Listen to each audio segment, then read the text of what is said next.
The morning sun cast golden rays across Buckingham Palace as staff members hurried through the grand corridors preparing for another day of royal duties.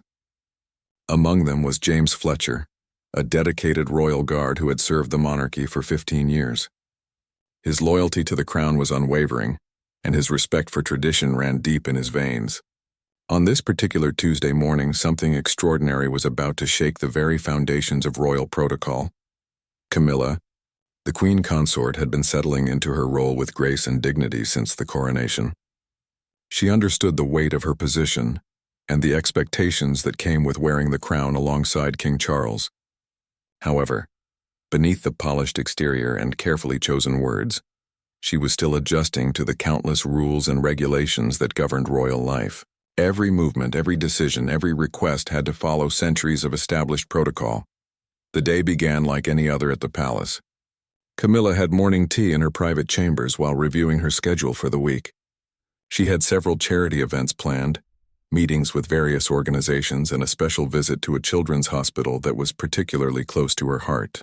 As she glanced through her agenda, she noticed that one event required travel across London during peak traffic hours. The thought of sitting in traffic made her restless. Her personal secretary, Margaret, stood nearby with a tablet, ready to answer any questions about the day's arrangements. Camilla set down her teacup and looked up with a thoughtful expression. She had an idea that seemed perfectly reasonable to her, though she had no way of knowing the storm it would create. She wanted to use the Queen's state limousine, the magnificent vehicle reserved for the most important royal occasions and ceremonies. The Queen's limousine was not just any car. It was a symbol of British heritage, a moving monument that represented the monarchy itself. The vehicle had carried Queen Elizabeth II through countless historic moments, from jubilees to state visits. Its presence on the streets commanded respect and attention. The car was maintained with meticulous care, and its use was governed by strict protocols that had been established over generations. Camilla explained her reasoning to Margaret. The route to her charity event would take her through some of the busiest parts of London, and she believed that using the state limousine would not only ensure her comfort, but also draw more attention to the cause she was supporting. In her mind, it made perfect sense. Why shouldn't she use the resources available to her to maximize the impact of her charitable work? Margaret's face showed a flicker of concern, but she maintained her professional composure. She knew that such a request would need approval from multiple departments within the palace hierarchy. The use of the state limousine required coordination with security teams, transportation officials, and most importantly, the Lord Chamberlain's office, which oversaw ceremonial aspects of royal duties. She promised to make the necessary inquiries and left the room with a sense of unease. Within hours, word of Camilla's request had spread through the palace staff like wildfire. In the guards' quarters, James Fletcher heard the news during his afternoon briefing. He stood frozen for a moment, unable to believe what he was hearing. The Queen's limousine, the sacred vehicle that had served as a throne on wheels for the late Queen Elizabeth, was being requested for what he considered a routine charity appearance. His jaw tightened and his hands clenched into fists. James was not alone in his reaction. Several veteran guards who had served under Queen Elizabeth felt the same wave of disbelief and indignation. To them, this was not just about a car. It was about respect for tradition, honor for the past, and maintaining the dignity of institutions that had stood for centuries. They had spent years protecting these symbols, understanding their significance, and now they felt those symbols were being treated casually. That evening, James could not shake the feeling of betrayal. He went home to his small flat near the palace, his mind racing with thoughts of duty and honor. His wife Sarah noticed his troubled expression immediately. Over dinner he shared what he had learned, his voice filled with emotion. Sarah listened quietly, understanding that her husband's commitment to the monarchy was not just a job, but a calling that defined who he was. As night fell over London, James made a decision that would change everything. He could not remain silent. He believed that someone needed to speak up for tradition, for the memory of Queen Elizabeth, and for the values that the monarchy represented. He opened his laptop and began typing, his fingers moving quickly across the keyboard. He would write a public statement, sharing his concerns with the world, hoping that public opinion might influence the decision. The next morning arrived with unexpected chaos. James Fletcher's statement had been posted on social media late the previous night, and by sunrise it had gone viral. News outlets across Britain picked up the story, and suddenly Camilla's request for the Queen's limousine became the topic of heated debate across the nation. Television presenters discussed it over breakfast shows, radio hosts invited callers to share their opinions, and newspaper headlines screamed about royal controversy. James had written from his heart, explaining that the state limousine represented something sacred to those who had served Queen Elizabeth. He described how the vehicle had been present at some of the most significant moments in modern British history. He argued that its use should be reserved for occasions of equal magnitude, not routine charity visits, no matter how worthy the cause. His words struck a chord with many people who felt nostalgic for the previous reign. Inside Buckingham Palace, the response to James's public statement was swift and severe. Senior officials were furious that a member of the royal staff had broken the strict code of confidentiality that governed palace operations. The Lord Chamberlain called an emergency meeting, and James was summoned to face the consequences of his actions. As he walked through the familiar corridors that morning, he knew his career hung in the balance, but he held his head high. Meanwhile, Camilla was blindsided by the controversy. She had made what she thought was a simple, practical request, and now it had exploded into a public relations nightmare. Her private secretary brought her a stack of newspapers, each one featuring unflattering headlines about her judgment and her understanding of royal protocol. Some articles questioned whether she truly understood the responsibility of her position, while others defended her right to use royal resources as she saw fit. The Queen Consort sat in her study, reading through the coverage with growing distress. She had never intended to disrespect Queen Elizabeth's memory or diminish the significance of royal symbols. Her motivation had been to support a children's charity that desperately needed visibility and funding. She felt misunderstood and unfairly attacked. The weight of public scrutiny pressed down on her shoulders, heavier than any crown. King Charles was caught in an impossible position. He loved his wife and understood her intentions, but he also recognized the validity of the concerns being raised. The monarchy survived by balancing tradition with modernity, and this situation threatened to upset that delicate equilibrium. He spent hours in consultation with his advisors, trying to find a path forward that would satisfy all parties and protect the institution he had inherited. Outside the palace walls, British society found itself divided.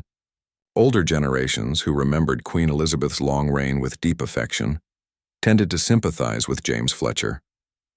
They saw his actions as brave and principled, a necessary stand against what they perceived as erosion of standards. Younger people, however, often sided with Camilla, arguing that traditions should evolve and that royal resources should be used to support modern charitable work. Social media became a battlefield of opinions. Hashtags supporting both sides trended throughout the day. Some users posted historical photos of the Queen's limousine at iconic moments, emphasizing its symbolic importance. Others shared information about Camilla's charitable work, highlighting the positive impact she had made in communities across Britain.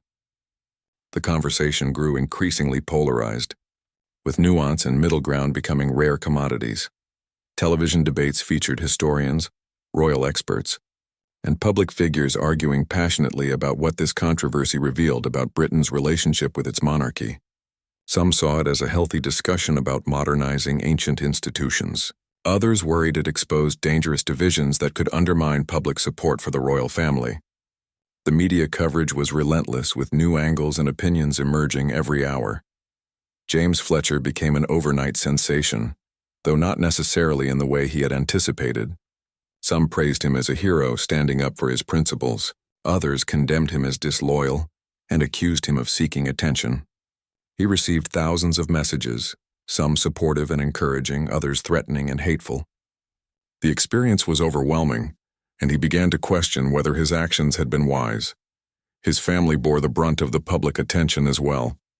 Photographers camped outside his home, hoping to capture photos of the guard who had dared to challenge royal decisions. Sarah found herself unable to leave the house without being followed. Their children faced questions and teasing at school. What had started as a principled stand was now affecting innocent people who had no say in James's decision. Back at the palace, meetings continued behind closed doors. Legal advisors examined whether James's statement had violated any employment contracts or official secrets acts. Human resources personnel debated appropriate disciplinary measures. Public relations teams worked frantically to craft responses that would calm the situation without appearing to take sides too obviously. The palace machinery, usually so smooth and efficient, was grinding under the strain of unexpected crisis. By the third day of the controversy, the situation had reached a critical point.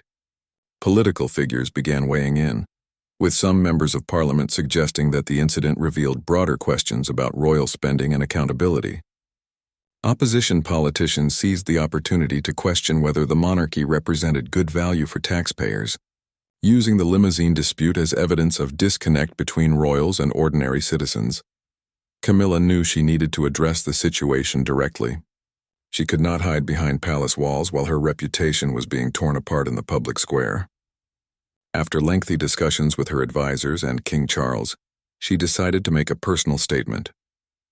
It would be carefully crafted, balancing dignity with humility, explaining her intentions while acknowledging the concerns that had been raised. The statement was released on a Thursday afternoon. In it, Camilla expressed her deep respect for Queen Elizabeth's legacy and clarified that she had never intended to diminish the significance of royal symbols. She explained her reasoning for the request, emphasizing her commitment to supporting charitable causes and her belief that royal resources should serve the public good. She also acknowledged that she was still learning the complexities of royal protocol and appreciated the passionate dedication of palace staff. The response to her statement was mixed. Some people felt it was gracious and appropriate, showing a queen consort who could admit uncertainty and learn from mistakes. Others thought it was too defensive or not apologetic enough. The diversity of reactions demonstrated how difficult it was to satisfy everyone in an age of instant opinions and social media commentary. No matter what Camilla said, someone would find fault with her words. James Fletcher read the statement with conflicting emotions. Part of him felt vindicated that his concerns had prompted such a high-level response. Another part felt guilty for causing distress to the queen consort, who he could see had not acted with malicious intent. He began to wonder whether his public outcry had been the right approach or whether he should have raised his concerns through private channels first. The palace's decision about James's future became the next focus of public attention. Would he be dismissed for breaking confidentiality? Would he be quietly reassigned to a position where he would no longer have access to sensitive information? Or would the palace take a more lenient approach, recognizing that his motivations, if not his methods, came from a place of genuine devotion to the monarchy? Senior officials were divided on how to proceed. Some argued for severe punishment, warning that leniency would encourage other staff members to air internal disputes publicly. Others suggested that harsh treatment would make James a martyr and fuel accusations that the palace was authoritarian and unwilling to listen to legitimate concerns. The decision carried implications far beyond one. Guard's employment status, King Charles personally, requested a private meeting with James. It was an extraordinary step for a monarch to meet directly with a guard over such a matter, but Charles understood that this situation required unusual handling. The meeting took place in a small office away from the main palace activities, with only the two men present to ensure candid conversation. James entered the room nervously, unsure what to expect. King Charles gestured for him to sit and began speaking in a measured, thoughtful tone. He acknowledged James's long service and dedication to the crown. He spoke about the challenges of balancing tradition with the need for institutions to remain relevant in changing times. He explained that Queen Camilla had acted with good intentions and that misunderstandings were natural during periods of transition. The king also expressed disappointment that James had not used internal channels to voice his concerns before going public. He explained how such actions could undermine the trust and confidentiality necessary for the palace to function effectively. However, he recognized that James had acted from loyalty rather than malice. The conversation was respectful but firm, leaving James with much to think about regarding his choices and their consequences. Meanwhile, the children's charity that Camilla had intended to visit found itself unexpectedly thrust into the spotlight. Media coverage of the controversy had brought tremendous attention to their work, far more than the original visit would have generated. Donations poured in from people moved by the story, or eager to show support for either Camilla or the cause itself. In an ironic twist, the controversy had achieved more for the charity than the planned event ever could have. The charity's director gave interviews expressing gratitude for the attention while carefully avoiding taking sides in the royal dispute. She emphasized that their work helping sick children transcended political or cultural debates about monarchy and protocol. Her diplomatic approach won praise and helped shift some of the conversation away from conflict and toward the positive impact of charitable work. Public opinion began showing signs of evolution as the initial shock and outrage faded. People grew tired of the constant debate and started seeking resolution rather than continued argument. Polls showed that most Britons wanted the matter settled quietly, with lessons learned on all sides but without further drama or punishment. The national mood was shifting toward reconciliation. As the controversy entered its second week, unexpected voices began joining the conversation. Former palace staff members, some who had served for decades, started sharing their own experiences with the challenges of balancing tradition and practicality. Their testimonies revealed that conflicts over protocol were more common than the public realized, and that even Queen Elizabeth herself had occasionally bent rules when circumstances warranted flexibility. One particularly influential voice came from Lord Pemberton, a retired royal advisor who had worked closely with 3 generations of the royal family. He wrote an opinion piece for the Times explaining that the monarchy had always survived by adapting traditions to serve contemporary needs while maintaining core values. He argued that both Camilla and James Fletcher represented important perspectives that needed to coexist rather than conflict. His words resonated with many people who had felt forced to choose sides in what was becoming an unnecessarily divisive debate. Lord Pemberton suggested that the real question was not whether Camilla should have requested the limousine or whether James should have spoken out, but rather how the palace could create better systems for addressing such tensions before they erupted into public controversies. Inside the palace, a series of quiet reforms began taking shape. Senior officials recognized that the incident had exposed gaps in communication and understanding that needed addressing. They established a working group to review protocols around the use of royal vehicles and other symbolic resources, seeking ways to provide clearer guidance while allowing appropriate flexibility for modern charitable work. Another initiative focused on improving channels for staff to raise concerns without fear of retaliation or feeling compelled to go public. Anonymous suggestion systems were enhanced, and regular forums were scheduled where employees at all levels could discuss operational challenges. The goal was creating a culture where loyalty and constructive criticism could coexist, where tradition could be honored while acknowledging that traditions sometimes needed thoughtful evolution. Camilla took her own steps toward healing the wounds opened by the controversy. She requested meetings with veteran palace staff, including several guards who had expressed concerns similar to James Fletcher's position. These conversations were private and informal, allowing for honest exchanges about expectations, concerns, and the weight of representing an institution with centuries of history behind it. During these meetings, Camilla listened more than she spoke. She heard stories about Queen Elizabeth's attention to detail, her respect for the symbolic importance of royal objects and ceremonies, and her understanding that every action sent messages to the public about the monarchy's values. Camilla gained deeper appreciation for why her seemingly simple request had triggered such strong reactions. She was learning lessons that no briefing document could have taught her. The guards and other staff members, in turn, came to understand Camilla's perspective more fully. They saw her genuine commitment to charitable work and her desire to use her position to make meaningful differences in people's lives. They recognized that her intentions had been noble, even if her approach had been misjudged. Mutual understanding grew through these conversations, replacing judgment with empathy. James Fletcher found himself on a personal journey of reflection during this period. He had received a formal reprimand for breaking confidentiality protocols, but had not been dismissed from service. The palace's measured response allowed him to keep his career, while making clear that his methods had been inappropriate. He struggled with feelings of vindication mixed with regret, pride mixed with embarrassment. His wife Sarah became his anchor during this turbulent time. She helped him process the complex emotions and consider what he truly wanted from his future.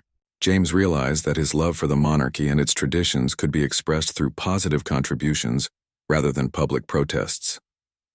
He began volunteering to train newer guards, sharing not just security procedures but also the deeper meaning behind the ceremonies and symbols they protected. The media gradually moved on to other stories, though occasional follow-up articles examined what the incident revealed about modern monarchy and changing British society. Some commentators viewed the controversy as a healthy sign that institutions were being held accountable and forced to explain themselves.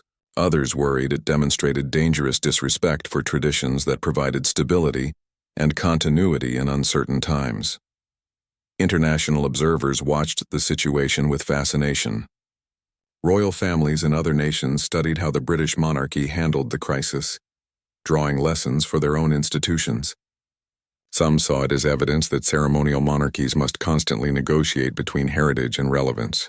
Others viewed it as a cautionary tale about the risks of allowing too much transparency into institutions built on mystique and dignity. Behind the scenes, relationships were slowly healing. Camilla made a point of personally thanking palace staff for their service during public events, small gestures that meant a great deal to people who often worked invisibly to make royal functions succeed. James Fletcher noticed these moments and felt reassured that his concerns, however clumsily expressed, had contributed to positive changes rather than just causing temporary chaos. 3 months after the controversy first erupted, Camilla attended the charity event that had sparked everything. She traveled in a standard royal vehicle, not the Queen's state limousine, arriving without fanfare but with genuine warmth.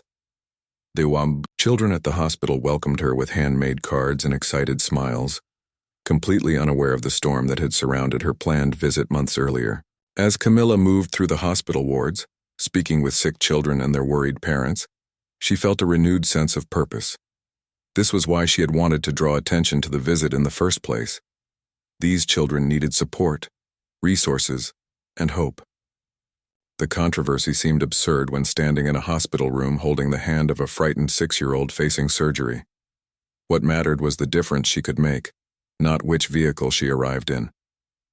The hospital director pulled Camilla aside during the visit to share remarkable news. The media attention from the controversy had resulted in donations exceeding £500,000. New medical equipment had been purchased, additional staff had been hired, and programs that had faced cancellation were now fully funded for years to come. The director expressed gratitude, acknowledging that while the circumstances had been uncomfortable, the outcome had been transformative for the children they served. Camilla listened with mixed emotions. She was thrilled that the charity had benefited so significantly, but she wished the same result could have been achieved without the public conflict and hurt feelings. The experience taught her that good intentions alone were not enough. Understanding context, respecting established protocols, and communicating effectively with all stakeholders were equally important, especially in a role as visible as hers. Back at Buckingham Palace, the reforms initiated after the controversy were beginning to show results. The new communication channels for staff concerns were being used regularly, allowing potential issues to be addressed before they escalated. Guards, housekeepers, advisors, and other employees reported feeling more heard and valued. The palace was becoming not just a historical monument but a more functional, responsive workplace. James Fletcher participated in the changes with enthusiasm. He had been asked to serve on a committee reviewing ceremonial protocols, bringing his deep knowledge of traditions and his passion for their preservation. However, the experience of the controversy had taught him that preservation did not mean rigid inflexibility. He found himself advocating for modifications that honored the spirit of traditions, while allowing them to serve contemporary purposes. His perspective had evolved through conversations with younger guards who approached royal service differently than his generation. They respected traditions but did not view them as untouchable artifacts frozen in time. They saw themselves as guardians of living institutions that needed to adapt to remain meaningful. James learned to appreciate their viewpoint, finding middle ground between reverence for the past and openness to necessary change. The relationship between Camilla and King Charles deepened through the ordeal they had navigated together. Charles had witnessed his wife's grace under unfair pressure and her willingness to learn from difficult experiences. Camilla had seen her husband balance his love for her with his duty to the institution he led. They emerged as a stronger partnership, better equipped to face future challenges that would inevitably arise. One afternoon, several months after the controversy had faded from headlines, Camilla encountered James Fletcher in one of the palace corridors. It was their first face-to-face meeting since the incident. Both hesitated briefly, unsure of the appropriate response. Then Camilla smiled and extended her hand, which James accepted respectfully. No words were exchanged, but mutual understanding passed between them. They had both acted from sincere motivations, both had learned valuable lessons, and both remained committed to serving something larger than themselves. The Queen's state limousine, the vehicle at the center of everything, continued its dignified existence. It was used sparingly for the most significant state occasions, exactly as protocol dictated. But now there was deeper appreciation for why such protocols existed. They were not arbitrary rules designed to frustrate or limit, but rather safeguards, protecting symbols that connected present to past and provided continuity across generations. Public perception of Camilla gradually shifted as people observed her continued dedication to charitable work. She became known for her hands-on approach, her willingness to engage with difficult issues like domestic violence and literacy, and her genuine connections with the people she met.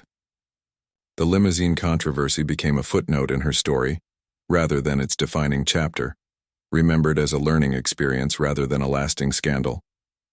The British press, always hungry for royal drama, occasionally referenced the incident when discussing palace operations or royal protocol. However, the tone changed from criticism to analysis, treating it as an interesting case study in how institutions manage change rather than a scandalous conflict. Historians began suggesting that future students of monarchy would study the episode as an example of modern challenges facing traditional institutions. Throughout Britain, the controversy had sparked thousands of conversations about tradition, respect, change, and the role of monarchy in contemporary society. Families debated it over dinner, friends discussed it in pubs, and classrooms used it as a teaching opportunity about civics and heritage. In this way, the incident served a purpose beyond the immediate drama, prompting citizens to think more deeply about the institutions that shaped their national identity. A year after the controversy, Buckingham Palace hosted a special ceremony honoring long-serving staff members.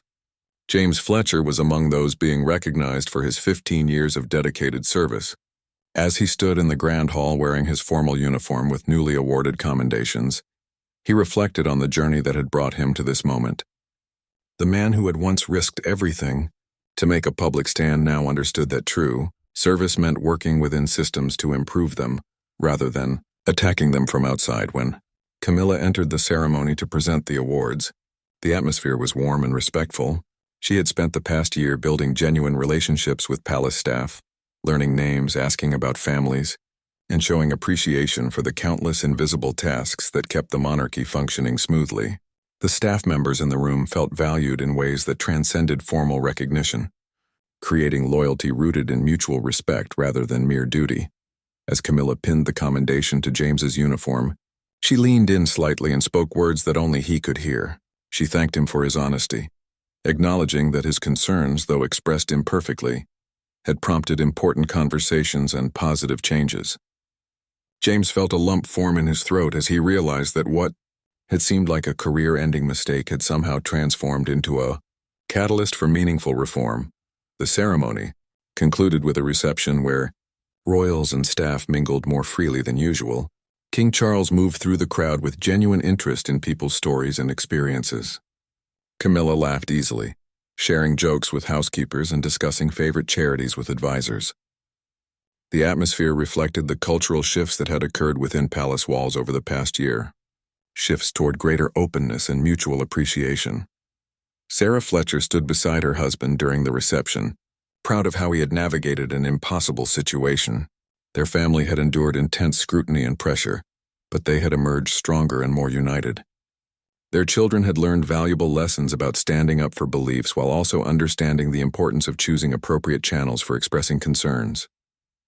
The experience had been painful but ultimately growth-producing for everyone involved. In the months following the ceremony, The palace continued evolving in subtle but significant ways. Protocols around royal vehicles and ceremonial items were clarified and published internally, ensuring everyone understood the guidelines and the reasoning behind them. Staff training programs incorporated discussions about balancing tradition with practicality, using the limousine controversy as a real-world case study. Future employees would benefit from the lessons learned through this difficult experience. Camilla's charitable work flourished as she found her rhythm and confidence in her role. She developed a reputation for thorough preparation, cultural sensitivity, and genuine engagement with the causes she supported. The children's hospital she had visited remained a particular focus, and she returned annually to see the progress made possible by that unexpected surge of donations. Each visit reminded her why the temporary embarrassment had been worthwhile, if it ultimately helped vulnerable children. The Queen's state limousine made its scheduled appearances at state banquets, diplomatic receptions, and major ceremonial occasions. Each time it rolled through London streets, crowds gathered to photograph the magnificent vehicle, symbol of continuity and heritage. Those who remembered the controversy might smile at the sight, recalling how much passion and debate had centered on this beautiful but ultimately functional object. The limousine itself remained unchanged, but the understanding surrounding it had deepened considerably.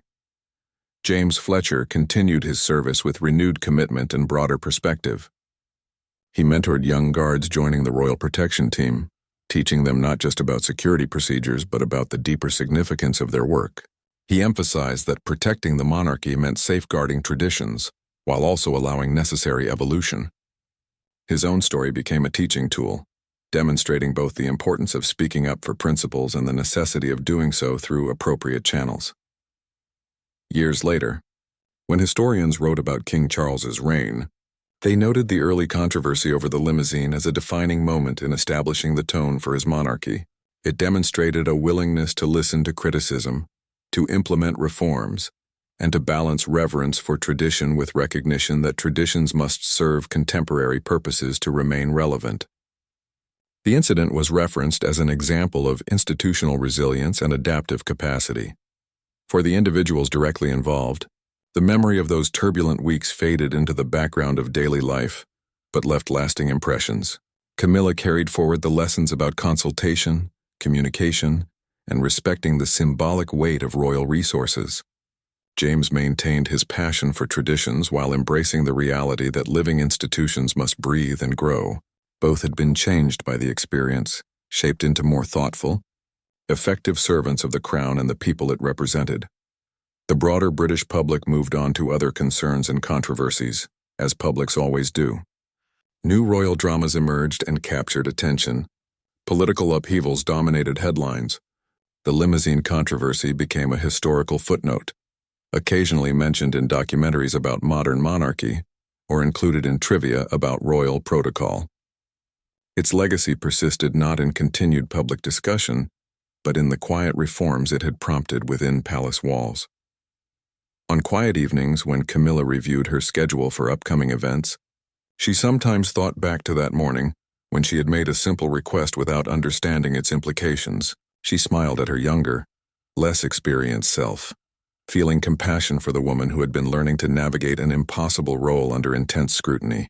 Growth came through mistakes as much as through successes, and she had certainly grown tremendously through this particular mistake. The monarchy itself emerged from the controversy stronger and more self-aware. It had faced a modern challenge, handled it imperfectly but ultimately effectively, and demonstrated the resilience that had allowed this ancient institution to survive in a rapidly changing world. The Queen's limousine remained in its place of honor, carefully maintained and properly respected, symbol of continuity that had weathered yet another storm in its long, distinguished service to crown and country.